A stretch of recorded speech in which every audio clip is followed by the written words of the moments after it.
primeira mensagem, então, você viu que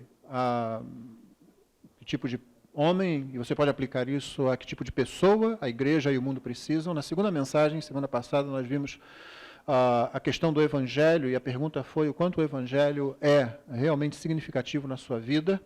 Hoje nós vamos tentar responder a uma outra pergunta. Se você já foi confundido com uma pessoa perturbadora, quanto você pode ser confundido com alguém que perturba o mundo à sua volta. Então vamos ler Atos 17, de 1 a 15. Tendo passado por Anfípolis e Apolônia, chegaram a Tessalônica, onde havia uma sinagoga de judeus. Paulo, segundo o seu costume, foi procurá-los e por 3 sábados arrasou com eles acerca das Escrituras, expondo e demonstrando ter sido necessário que o Cristo padecesse e ressurgisse dentre os mortos. E este, dizia ele, é o Cristo, Jesus, que vos anuncio. Alguns deles foram persuadidos e unidos a Paulo e Silas, bem como numerosa multidão de gregos piedosos e muitas distintas mulheres. Os judeus, porém, movidos de inveja, trazendo consigo alguns homens maus dentre a malandragem, ajuntando a turba, alvoroçaram a cidade e, assaltando a casa de Jason, procuravam trazê-los para o meio do povo. Porém, não os encontrando, arrastaram Jason e alguns irmãos perante as autoridades, clamando: estes que têm transtornado o mundo chegaram também aqui, os quais Jason hospedou.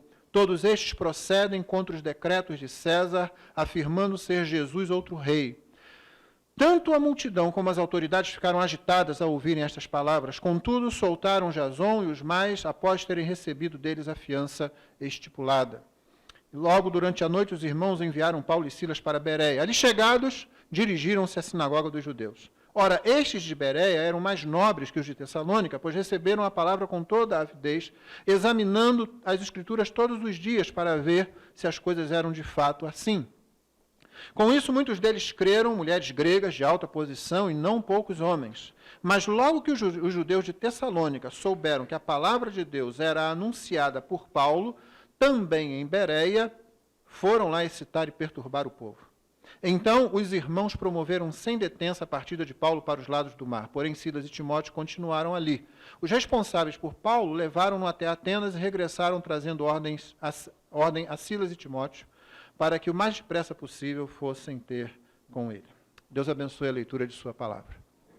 Então, irmão, será que você já foi confundido com um perturbador, com alguém a que se possa aplicar o versículo 6, quando aqueles judeus, incitando a multidão, levaram os apóstolos, não os apóstolos, mas alguns irmãos de Tessalônica diante das autoridades e disseram: esses que têm agitado o mundo, esses que têm alvoroçado, têm perturbado o mundo, chegaram até aqui.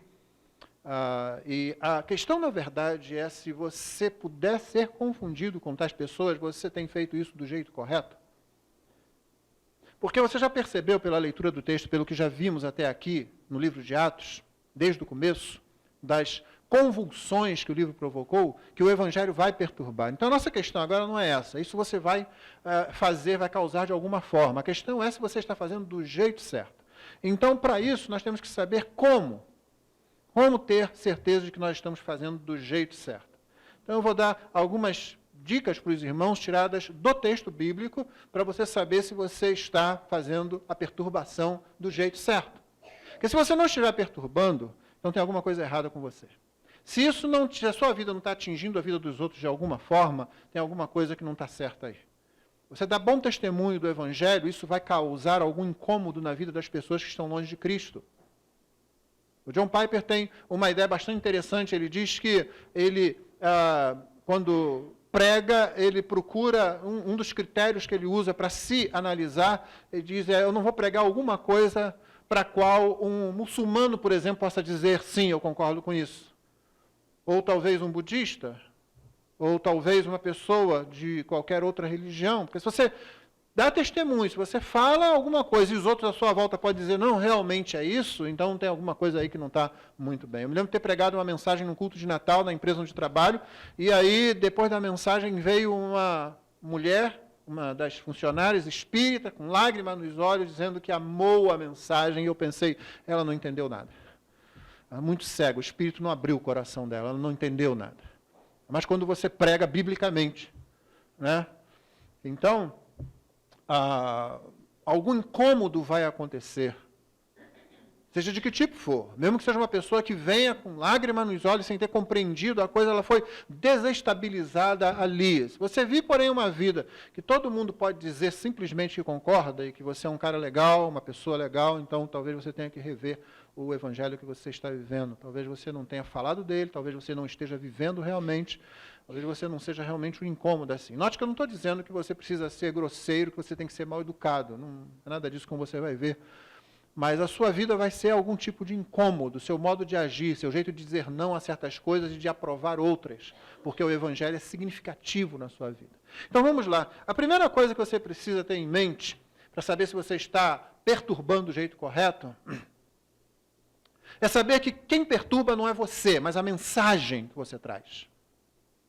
Essa é que é a verdadeira causa da perturbação. Versículos 2 e 3, Paulo arrazoava com eles acerca das Escrituras, expondo e demonstrando, fazia essa exposição, apelando à compreensão das pessoas, que o Cristo, era necessário que Cristo padecesse, e que ele ressurgisse dentre os mortos. Ele dizia que esse Cristo, o Messias, era aquele Jesus a quem ele anunciava. Essa era a mensagem. Essa era a mensagem perturbadora. Essa é a mensagem que chegava na sinagoga e quando chegava ali, mexia com o coração daquelas pessoas que estavam ansiosas. Tanto judeus como os tementes a Deus estavam esperando que Deus cumprisse as promessas feitas aos patriarcas.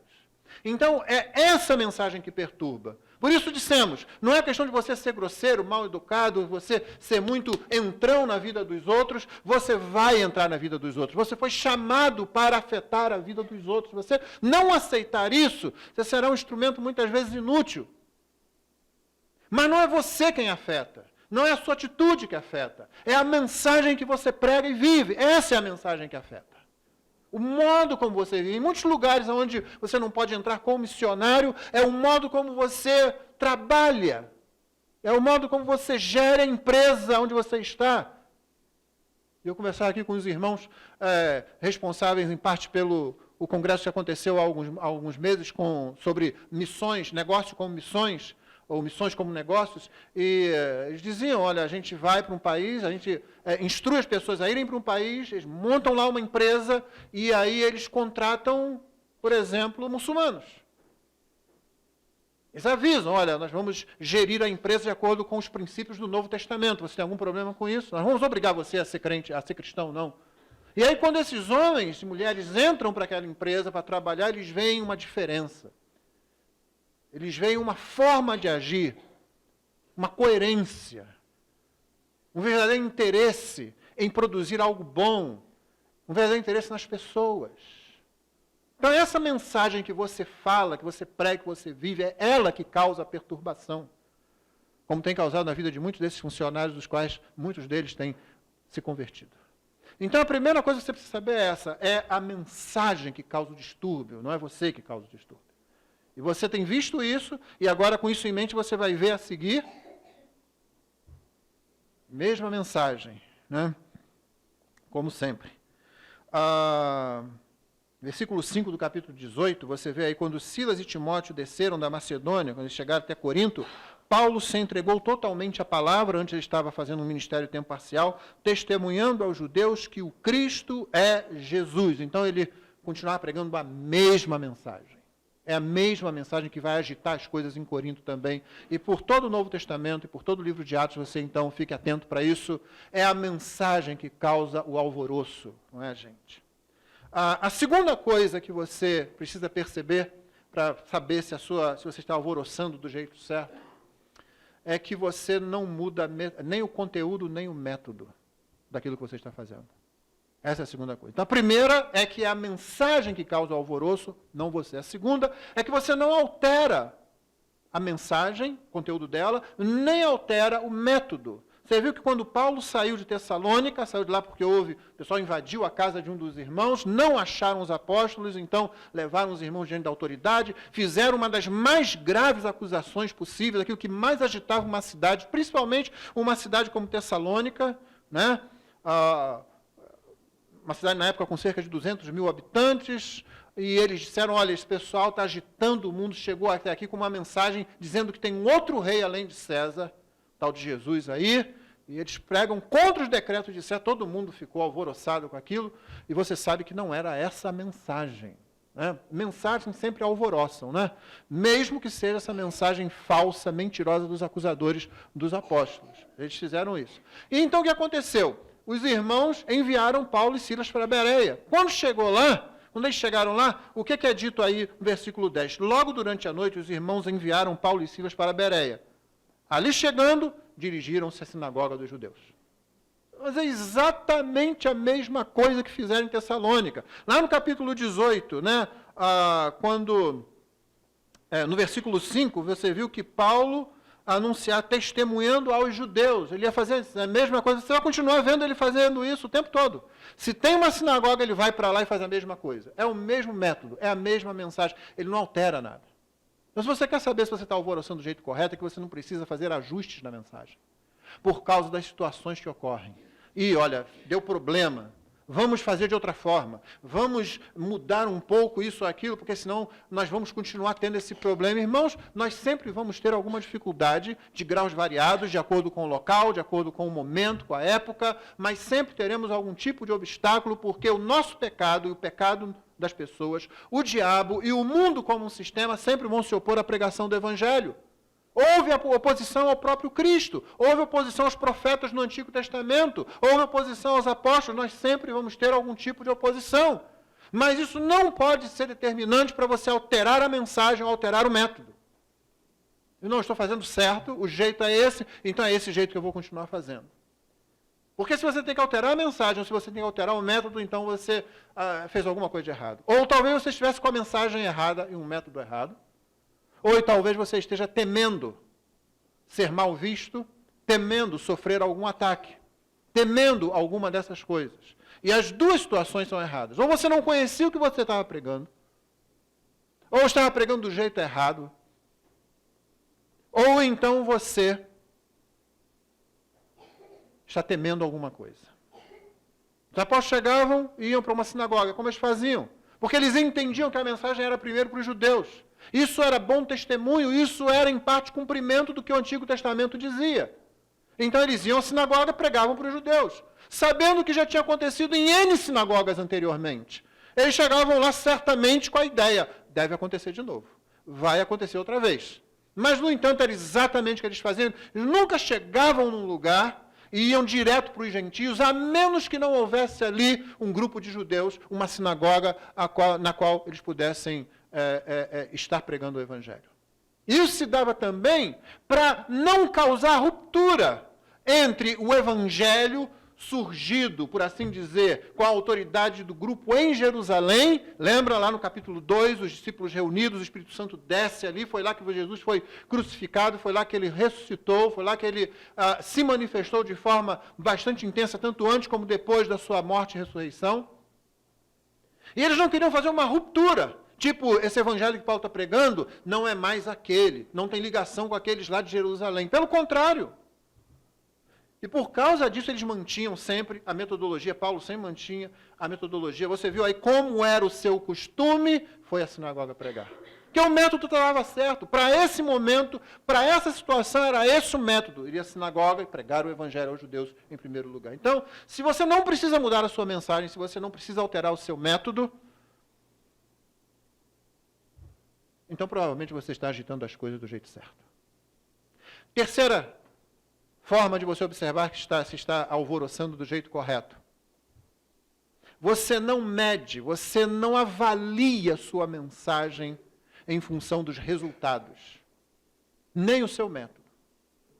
Observe aqui, por exemplo, versículo 3, expondo e demonstrando ter sido necessário que Cristo padecesse, ressurgisse dentre os mortos, e este, dizia ele, é o Cristo Jesus que eu vos anuncio. É o Cristo Jesus que eu vos anuncio. Verso 4, alguns dos judeus da sinagoga foram persuadidos e unidos a Paulo e Silas, bem como uma numerosa multidão de gregos piedosos, que são aqueles tementes a Deus, homens piedosos ali, e muitas distintas mulheres. Então você observa o que houve ali, naqueles 3 sábados de pregação na sinagoga, e depois o que quer, tempo que Paulo ainda tenha ficado, talvez entre 4 e 6 meses ali, alguns judeus creram, a numerosa multidão de gregos piedosos e distintas mulheres. Agora, quando chega em Bereia, né? Versículo 10 termina dizendo, dirigiram-se à sinagoga dos judeus. Ora, estes de Bereia eram mais nobres que os de Tessalônica, pois receberam a palavra com toda a avidez, examinando as Escrituras todos os dias para ver se as coisas eram de fato assim. Agora, note o versículo 12. Com isso o quê? Em razão disso, dessa boa disposição de vontade dos bereanos, que não eram da igreja, que não eram discípulos cristãos, eram judeus na sinagoga de Bereia, né? Com essa boa vontade e disposição deles, com isso, muitos deles creram, inversamente ao que tinha acontecido em Tessalônica. Lá diz que alguns deles foram persuadidos, no verso 4. Versículo 12 diz que com isso, muitos deles creram, mulheres gregas de alta posição, e não poucos homens. Você vê que na sinagoga houve muito mais gente crendo. Qual a diferença aqui? Não foi a mensagem. Paulo pregou a mesma mensagem. Então, você não analisa as coisas pelo resultado. Você não analisa a sua mensagem, você não avalia a sua pregação pelo resultado, porque o resultado compete a Deus. E é de acordo com a disposição das pessoas. Ou eu deveria dizer, lembrando de Lídia, lá em Filipos, eu deveria dizer que, de acordo com o abrir do coração que Deus concede às pessoas. Então você e eu, nós não somos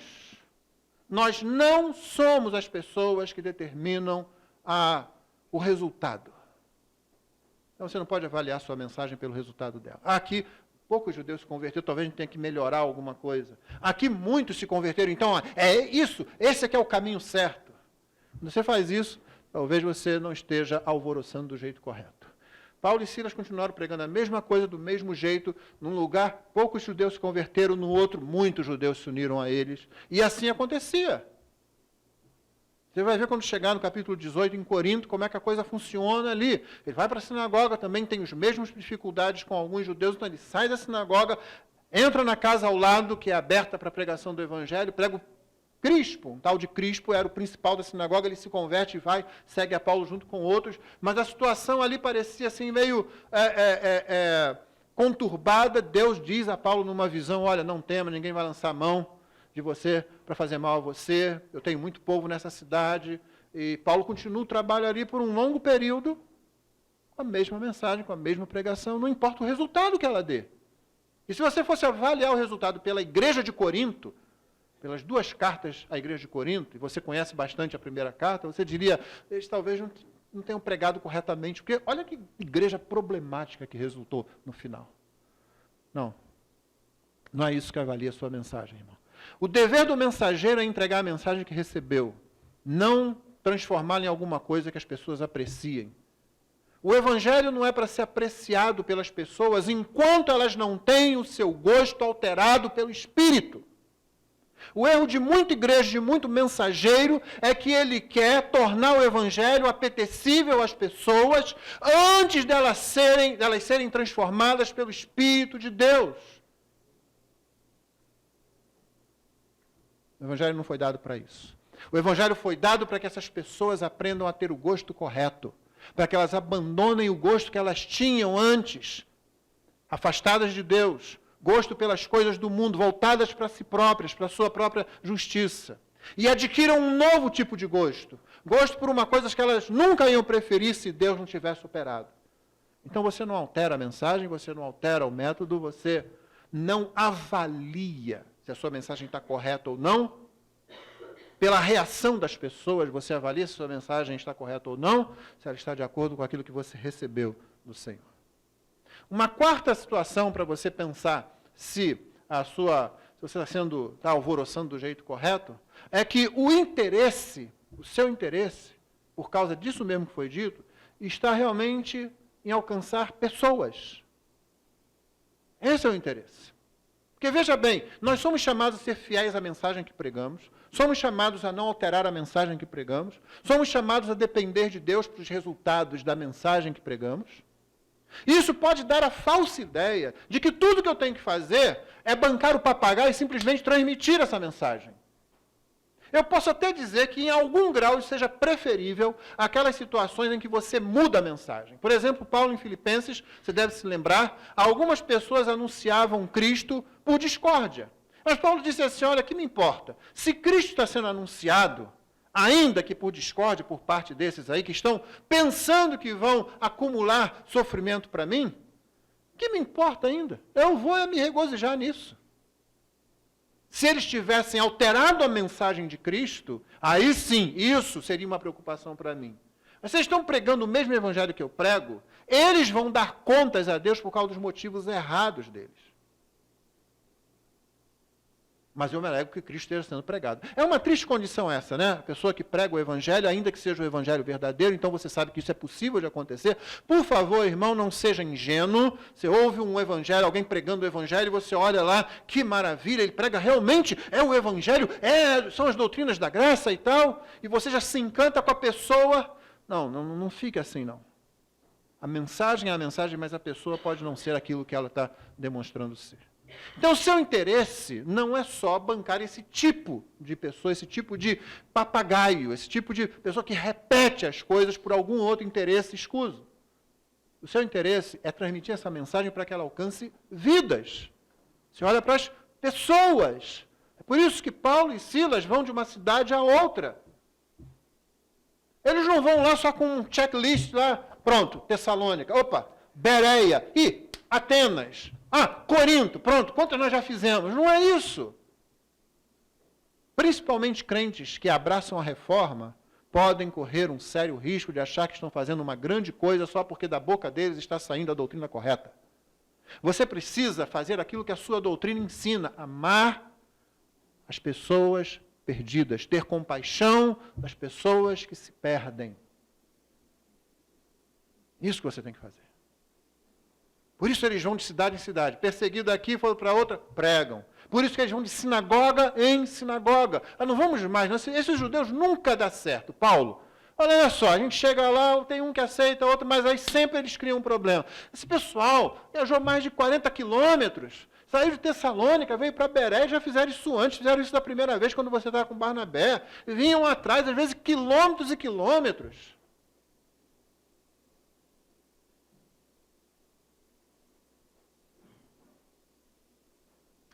Não, vamos continuar. Vamos para a sinagoga. Chega na outra cidade, para a sinagoga. O interesse é nas pessoas. Você não altera a mensagem por causa das pessoas, você não avalia a mensagem por causa das pessoas, mas você prega a mensagem para que pessoas sejam salvas. Não é aquele ensinamento a respeito de missões que tem enchido os nossos corações, né? Missões existem porque há lugares onde Deus não está recebendo a adoração que lhe é devida. E não está se falando das pedras, das árvores, dos animais, está se falando de seres humanos que precisam se curvar diante de Deus. Então, irmãos, estão aí 4 modos de você saber se você está alvoroçando do jeito certo. Esperamos ser alvoroçadores, né? Pessoas que mexam com as situações à nossa volta, mas queremos fazer isso do jeito certo. Então você vai se lembrar que primeiro é a mensagem que você prega que causa o distúrbio, não você. Depois você precisa se lembrar que você não altera a mensagem nem o conteúdo.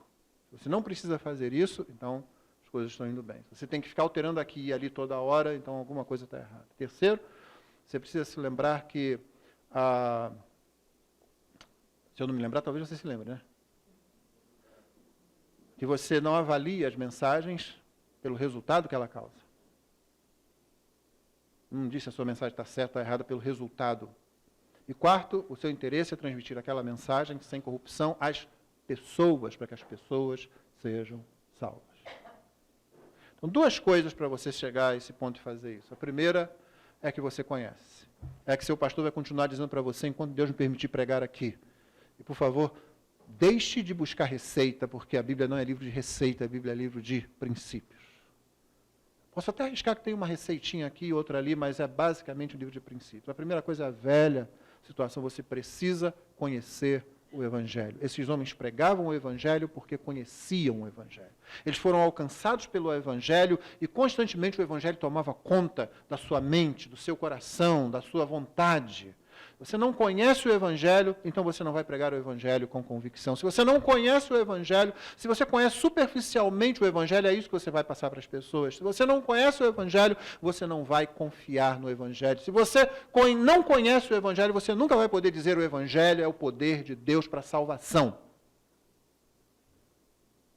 Você vai botar seu coração em alguma outra coisa, ou vai se esconder, ou vai acreditar em algum tipo de metodologia, ou algum tipo modificado do Evangelho, que aí deixou de ser Evangelho. Então, a primeira coisa, você precisa conhecer o Evangelho. E quando nós falamos do Evangelho, nós estamos falando de tudo o que Deus fez e disse para salvar pecadores. Você pode começar, por exemplo, conhecendo bem a vida do seu Salvador. O seu Salvador, o Senhor Jesus Cristo. Lendo os 4 Evangelhos. O C.S. Lewis, no seu ótimo livro Cartas do Inferno, num dos capítulos onde o morcegão está aconselhando o cupim, que é o novato na arte de tentar, ele fala que Deus, que é o inimigo, ele trata como inimigo, né? Está dizendo, o nosso inimigo, ele quer que os homens se preocupem principalmente com o momento em que eles estão vivendo, o agora, porque é no agora onde todos os deveres residem. Os deveres não estão no passado nem estão no futuro, eles estão no agora. Nós queremos que eles se preocupem com o futuro. Nós, os diabos, né? Nós queremos que eles se preocupem com o futuro. O inimigo, Deus, quer que eles se preocupem com agora, com o presente. Que eles peçam graça para viver o dia de hoje, sem se preocupar com o dia de amanhã. Que eles comecem a fazer os deveres deles hoje. Nós queremos que eles se preocupem muito com a tarefa. Mas o pastor fala que é para conhecer o Evangelho, para ler o Evangelho, eu vou fazer isso, eu vou fazer isso. Em algum momento eu vou fazer isso. Mas eu preciso primeiro ser mais espiritual. Eu preciso primeiro orar mais. Eu preciso primeiro consertar a minha vida com a minha esposa, porque não está muito bem. Eu preciso primeiro consertar a minha vida com meu marido. Primeiro eu preciso cuidar daquele problema entre eu e meu filho. Eu preciso primeiro ser um funcionário melhor, um trabalhador melhor. Eu preciso primeiro começar a estar na igreja sempre. Enquanto você fica nessa preocupação para o futuro, em algum momento eu vou, o tempo vai passando e você nunca vai achar o tempo, você nunca vai achar a disposição, você nunca vai achar a quantidade suficiente de justiça. Agora sim, agora eu vou conhecer, agora eu estou no ponto, não, isso nunca vai acontecer. Então, irmão, peça a ajuda de Deus para hoje, né? As misericórdias do Senhor são a causa de não sermos consumidos, porque as suas misericórdias não têm fim. Novas são cada manhã. A ideia, você sabe, a ideia é que nós mesmos precisamos a cada dia estar em diante de Deus. Quando um cristão começa a se preocupar com as tentações do dia, quando um cristão começa a se preocupar com as provações daquele momento e pedir graças a Deus, pedir forças a Deus, pedir graça do Senhor para enfrentar, para os enfrentamentos daquele momento e tratando um dia de cada vez, quando isso acontece, então o diabo começa a ficar preocupado com esse crente. Mas enquanto esse crente tem preocupações se ele vai construir alguma coisa, se ele vai atingir um determinado patamar para então começar, esse não preocupa muito o diabo. Então, irmão, conheça o Evangelho e comece isso logo. Isso não vai alterar, isso não vai mudar, e a sua situação não vai mudar. Para que você comece a fazer isso, a sua situação pode mudar se você começar a fazer isso agora. Então, conheça o Evangelho. A segunda coisa, pergunte aquilo que perguntamos na semana passada e torne aquela pergunta algo para guiar a sua vida. O quanto esse Evangelho que eu estou conhecendo é significativo para mim, para a minha vida. O quanto isso influencia, quando eu me preocupo em como eu vou ficar na fita, em como eu vou aparecer na moldura, quanto do Evangelho é que determina isso? E essa moldura pode ser, essa fotografia pode ser, em como você aparece diante da sua esposa, diante do seu marido, diante do seu pai, diante do seu filho, diante do seu empregador, diante do seu funcionário, diante do seu professor, diante do seu aluno, diante do seu vizinho, diante da pessoa estranha. Quando a sua preocupação com a sua imagem não for com a sua imagem, mas com a imagem de Cristo, quando a sua preocupação for com o Evangelho, o que vão pensar do Evangelho se eu disser isso? ou se eu não disser isso. Se eu tomar essa decisão ou se eu tomar outra decisão. Se eu for para esse lugar ou se eu for para outro lugar. Quando a sua questão for, o que vão dizer do Evangelho? Ou o testemunho que eu vou dar? Sabe que para fazer isso, você só faz isso se você conhecer o Evangelho em primeiro lugar. E aí, quando você faz essa pergunta, então o Evangelho está começando a ser realmente significativo em sua vida. Note bem, irmãos, eu não disse quando você tem respostas a essa pergunta. Porque isso pode variar. Varia de acordo com o grau de conhecimento que você tem do Evangelho, varia de acordo com aquilo que você tem recebido na sua igreja, do Evangelho, varia com o grau de disposição para resolver aquele problema. A situação problemática realmente é que às vezes nós ficamos com uma indagação que não, isso vai ser muito difícil de resolver. Isso vai ser muito difícil de eu resolver agora. Esse é um assunto que eu não posso me deter nele agora. E enquanto você fica essa pergunta, eu acho que eu nunca vou ter certeza dessa pergunta. A gente parece como aquilo que faz parte da cultura americana e que há alguns anos já vem em grandes doses para a cultura brasileira, a partir desses seriados de televisão e de filmes e certas comédias românticas ou os filmes românticos, né? Aquele negócio da plena incerteza ou da necessidade de certeza sobre o futuro. Você vê isso, por exemplo, quando alguém num filme, numa história dessa, ele pergunta, mas será que ele é a pessoa certa? Como eu vou saber que ela é a pessoa certa? Isso quando se fala em casamento, né? Não vai saber. Não é para saber. A Escritura nunca disse isso. Mas a gente fica nessa coisa. Como eu vou saber se eu vou conseguir resolver esse problema? Como eu vou saber se eu vou ter resposta para isso? Para o que é o Evangelho, ou para como eu devo agir considerando o Evangelho nessa situação. Eu nunca vou saber isso. Eu teria que fazer como pastor, eu teria que ter estudado teologia, eu teria que ter muito tempo pregando isso para eu saber alguma coisa. Tudo isso é mentira, irmão. Tudo isso faz parte dessa cultura que se preocupa novamente com o futuro, quando deveria preocupar com agora, né? E que se preocupa com uma coisa que absolutamente não está no nosso controle. Que não é para a gente lidar com ela. Salmo 118, verso 24 diz, este é o dia que o Senhor fez. Alegremo-nos e regozijemo-nos nele. A ideia é que esse é o dia que você tem. Porque o Senhor fez o dia de ontem, fará o dia de amanhã, e Ele está em todos eles, mas eu e você não. Não estamos mais no dia de ontem, e não sabemos se vamos estar no dia de amanhã, mas este é o dia que o Senhor fez. É aqui que você se alegra, é aqui que você se regozija, é aqui que você trabalha. O livro de Eclesiastes diz que você deve fazer tudo o que tiver a mão para fazer. A ideia ali não é muito positiva, não, mas ainda assim permanece o princípio de que você só pode fazer o que você tem agora para fazer. É aquele velho dito missionário, né? Cada geração só pode alcançar sua própria geração. Você não vai dar daqui a 100 anos aqui para pregar o Evangelho à geração de daqui a 100 anos. Então nós temos esse momento. E se você fica se preocupando, mas como eu vou saber se o Evangelho vai ficar bem ou não nessa situação, de acordo com porque eu ainda não sei bastante, e fica protelando isso, jogando para lá, e com essa dúvida, né? Como eu terei certeza? E se eu começar e não terminar? Essa é a pergunta própria da cultura. Essa é a pergunta própria da cultura. É o que vem dos sitcoms, dessas comédias de situação que você tem, enlatadas que vêm para cá. Algumas delas muito brilhantes, mas, porém, enlatadas dentro da cultura do momento, dentro daquilo que nós chamamos de o espírito do mundo, nesse momento. Como que eu vou saber? Você não tem que saber se vai começar e terminar. Você tem que saber que você começa hoje, dá o próximo passo amanhã e o próximo no dia seguinte, quando esses dias chegarem. E buscando a graça de Deus para cada enfrentamento.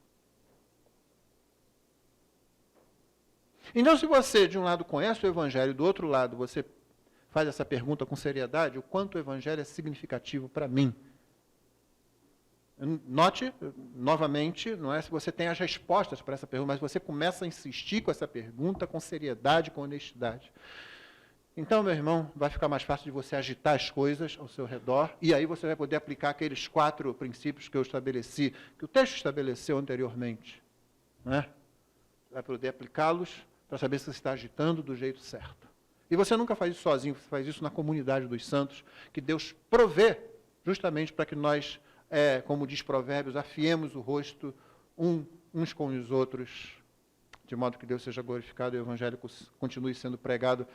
Só para terminar, você notou com toda oposição, com toda dificuldade, com toda acusação falsa, com toda mentira, com todo ataque do mundo, com todo ataque do diabo, com as dificuldades dos próprios pecados, dos apóstolos, inclusive, o Evangelho continua progredindo.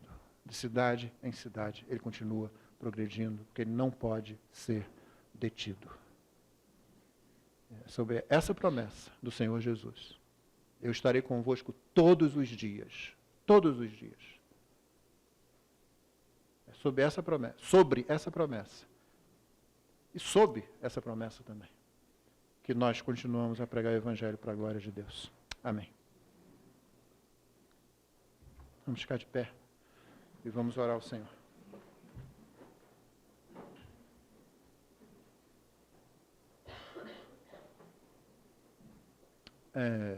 188, vamos cantar esse hino. Alguém abre, por favor, o Cantor Cristão para mim?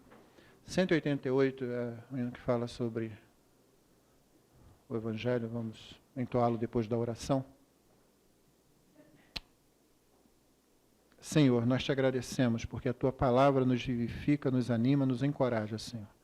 Aquilo que muitos de nós aqui temos ouvido do diabo, dos nossos próprios pecados e do mundo ao nosso redor, de que será impossível, extremamente difícil, sair da situação em que nos encontramos, às vezes de apatia, às vezes de muitas derrotas sendo sofridas, às vezes, Senhor Deus, de desencorajamento, de desânimo. Deus, a Tua palavra nos diz que isso é tudo mentira do inimigo, Senhor. Nós não precisamos aceitar isso.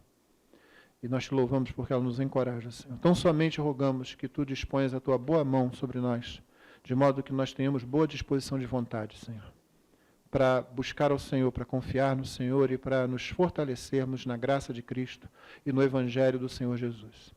Nós te rogamos, Senhor, que o Senhor assim faça para que a Tua igreja possa progredir e que neste local, nesta igreja em particular, continue e se cumpra de forma ainda mais intensa o que nós temos visto no livro de Atos, com o Evangelho progredindo de lugar em lugar, de pessoa em pessoa, de grupo em grupo, e pessoas sendo salvas, pessoas sendo resgatadas do pecado, do juízo, para o reino do Filho do Teu amor, Senhor. Concede que assim seja o nosso agir, para a glória do Teu nome, para a alegria do Teu povo, para a salvação de perdidos. Em nome de Jesus. Amém.